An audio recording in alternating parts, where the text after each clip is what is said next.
Quels sont les inconvénients du jeûne intermittent? On va en parler dans cette vidéo avec 3 raisons qui peuvent au début bien vous donner des difficultés pour passer au jeûne intermittent, pour avoir les bénéfices du jeûne intermittent.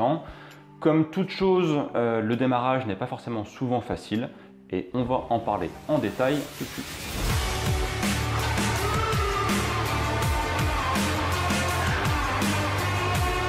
Le point numéro 1 qui pourrait faire qu'au départ c'est compliqué le jeûne intermittent, c'est tout simplement le fait de se dire que psychologiquement on va sauter un repas.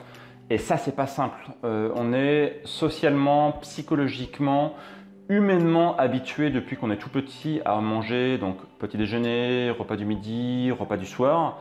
Et le fait de ne pas manger, ça peut sembler comme une sensation de manque. Le fait qu'on soit privé de la nourriture.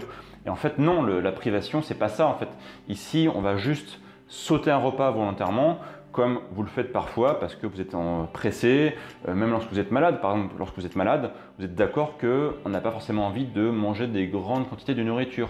Votre corps va naturellement vous dire « ne mange pas, l'énergie de mon corps va être nécessaire pour combattre l'ennemi, combattre l'infection, etc. » Et clairement, lorsqu'on est malade, on n'a pas très faim et c'est ok. Je veux dire, moi ça m'arrivait de rester 24, 48, voire des fois 72 heures sans presque rien manger ou juste un fruit.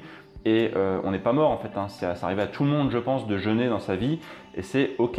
Pareil, dans beaucoup de religions, on impose des jeûnes qui peuvent durer plus ou moins longtemps, mais clairement, vous êtes d'accord que les gens ne décèdent pas suite au fait de sauter des repas. Donc ne vous inquiétez pas, le fait d'avoir cette sensation un peu de privation sociologique qu'on peut avoir au départ, c'est normal, ça va arriver, ça peut vous choquer au départ, mais encore une fois, c'est une habitude à prendre. Quand ça fait partie de votre style de vie, quand vous l'avez incorporé à votre style de vie, quand ça devient quelque chose de naturel, quand dans votre planning c'est ok, que vous avez du coup, voilà, à un moment vous ne mangez pas parce que vous avez autre chose de prévu, parce que vous avez du temps pour faire autre chose, c'est ok, vous l'avez incorporé à votre planning. Ça va pas se faire du jour au lendemain, je ne vais pas se mentir. Si vous mangez 3 repas par jour depuis que vous êtes tout petit, c'est pas du jour au lendemain que voilà, le jeûne intermittent va vous sembler naturel. Il faudra de l'adaptation. Le deuxième point qui peut être problématique au départ, c'est qu'on peut avoir une petite baisse d'énergie. Alors, je vous rassure, c'est normal en fait, hein, lorsqu'on est encore une fois habitué à manger 3 repas par jour, le fait d'en sauter un, on peut avoir l'impression de manquer d'énergie. Et en fait, l'énergie, on en a à foison dans notre corps. Vous avez des réserves partout, dans votre foie, dans vos graisses corporelles, dans vos muscles. Vous avez énormément d'énergie en stock et un humain peut rester maximum aux alentours de 30 jours sans manger. C'est le maximum bien sûr, je vous incite absolument pas à faire ça, mais on peut rester plusieurs jours, 1 jour, 2 jours, 3 jours sans manger sans aucun problème. Alors là, ce qu'on fait en général avec le jeûne intermittent, c'est juste sauter un repas. Juste voilà, rester sans manger un repas. C'est ok, je veux dire, il n'y a aucun problème. Votre corps va peut-être avoir une phase de transition. Hein.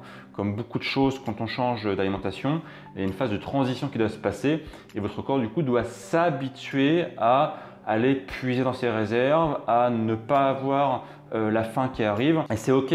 Juste au départ, vous pourriez avoir cette sensation de faim qui peut arriver. Je vais en reparler juste après. Mais l'énergie, elle, vous l'avez, il n'y a aucun problème. Il faut juste que votre corps, du coup, s'adapte progressivement, qu'il s'habitue à aller piocher un peu dans ses réserves de glycogène dans le foie, etc. Et voilà, clairement, si vous êtes un gros mangeur et que vous mangez des gros repas tous les jours, ça peut poser un problème au départ en termes d'énergie, mais c'est souvent psychologique, c'est ce que j'évoquais sur le point d'avant. Et après, il y a une phase d'adaptation, encore une fois, qu'il faut accepter. Et en moyenne, ça peut mettre 3 jours minimum, jusqu'à 15 jours chez certaines personnes pour ne pas sentir cette baisse d'énergie. C'est normal, il faut l'accepter. Et le troisième point, c'est la peur d'avoir faim. Alors clairement, vous pourriez avoir faim, mais encore une fois, c'est une histoire d'adaptation.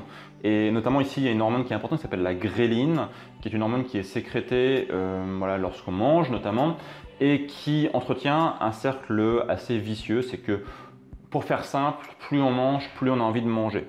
Et le truc, c'est que justement, si vous sautez un repas, la gréline peut être sécrétée pour vous dire « Hey, il faut manger ».